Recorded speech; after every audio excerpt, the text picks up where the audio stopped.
i-on muna natin yung main breaker. Yan. Tapos i-on na natin yung branch na breaker. So, hello mga kabisi mine. So, paano ba maglagay ng isang main breaker at saka isang branch na breaker? So, ganito lang ang gawin ninyo. So, sa mga baguhan pa lang at gustong matuto, panoorin mo ang video na ito. So, halimbawa ito yung main breaker. So, ang gagawin natin, lagyan natin ng supply ang branch na breaker. So, paano gawin ito para makontrol?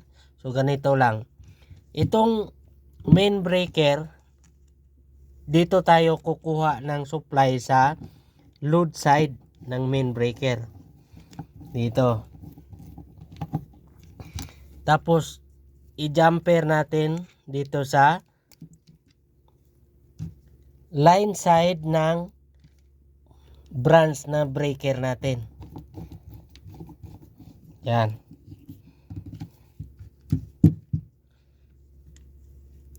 Ganun din sa line 1.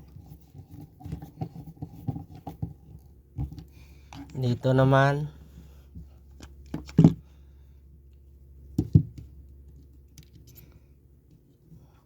Sa line side. So, ganyan ang pag-wiring ng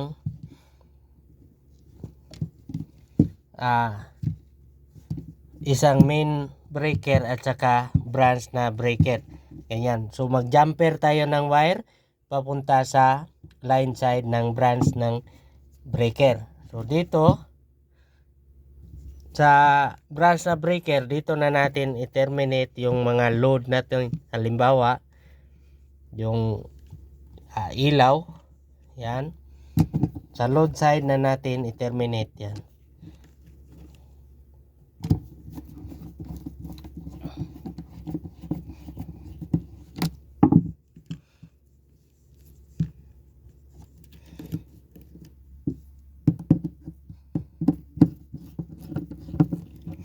So, dito naman sa main breaker natin, so, lagyan natin ng supply. Dito natin i-terminate sa line side.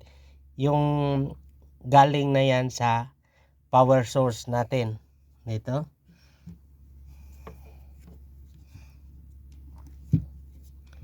So, kapag nag-terminate tayo ng wire, kailangan naka-off position yung ating mga circuit breaker.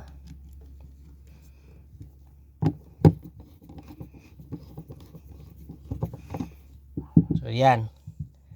Yan ang pag-jumper ng main breaker sa breaker kapag bolt on type ang circuit breaker natin. Ayan. So, ang ilaw na ito, ang nag-control niyan ay itong breaker na ito. Pero kapag hindi na on yung main breaker, hindi gagana yung ilaw na ito. So, ngayon, subukan nating pailawin. So, i-on natin yung supply natin. So, yan, naka-on na ang ating main supply. So, i-on muna natin yung main breaker. Yan. Tapos, i-on na natin yung branch na breaker. So, yan.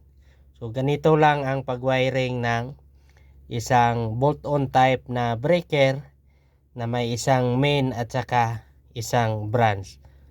So, okay. Kung may idea din kayo sa mga electrical, paki-share naman sa comment section. Okay? Bye-bye mga kabisi mine.